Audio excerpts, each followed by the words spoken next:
नमस्कार, अमृताज रेसिपीमध्ये तुमचं खूप खूप मनापासून स्वागत। तर चला, आज मी तुम्हाला दाखवणार आहे तांदळाची भाकरी। तर आपण तांदळाच्या भाकरीसाठी इथे तांदळाचं पीठ घेतलेलं आहे। बघा, आता तांदळाच्या पिठात थोडं थोडं पाणी घालून पीठ चांगलं मळून घ्यायचं आहे। इकडे थंड पाणी घेतलेलं आहे। मी आज आमच्या ताईंच्या घरी आलेली आहे, तर आज आमच्या ताईंच्या हातची भाकरी मी खाणार आहे। हे बघा, पीठ चांगलं प्रेस करून मळून घ्यायचं आहे। चांगलं पीठ मळून घेतल्यामुळे आपली भाकरी छान फुलते आणि मस्त होते एकदम भाकरी। हे बघा, इकडे पाणी थोडं थोडं ऍड करून पीठ मळून घेत आहेत आमच्या ताई। चांगलं खूप छान पीठ मळायचं आहे। आपल्या अंदाजे पाणी घ्यायचं आहे।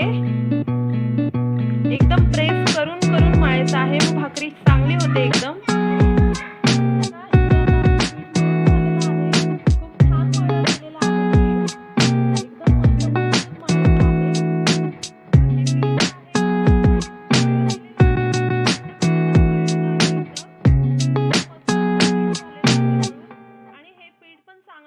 आणल्यामुळे खूप मस्त एकदम त्याचा कलर पण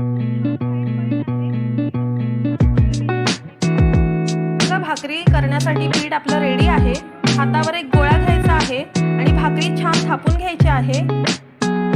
बोटाच्या सहाय्याने पहिले हातावर भाकरी गोल करून घ्यायची आहे। हे बघा, खूप छान केली आहे ताईंनी। आता परातीमध्ये ठेवून तळ हाताच्या सहाय्याने प्रेशर द्यायचं आहे आणि गोलाकार भाकरी थापून घ्यायची आहे। आज आम्ही माणगावला आलेलो आहोत आमच्या ताईंच्या घरी।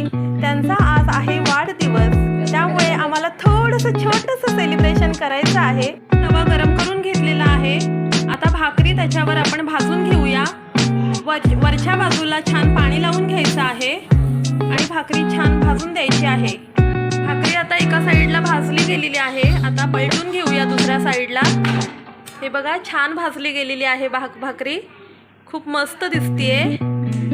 बघा, आपली भाकरी छान फुगलेली आहे। मस्त मस्त रेडी झालेली आहे भाकरी आपली, खूप छान। अशा प्रकारे आपल्या भाकऱ्या करून रेडी झालेल्या आहेत, खूप छान झालेल्या आहेत।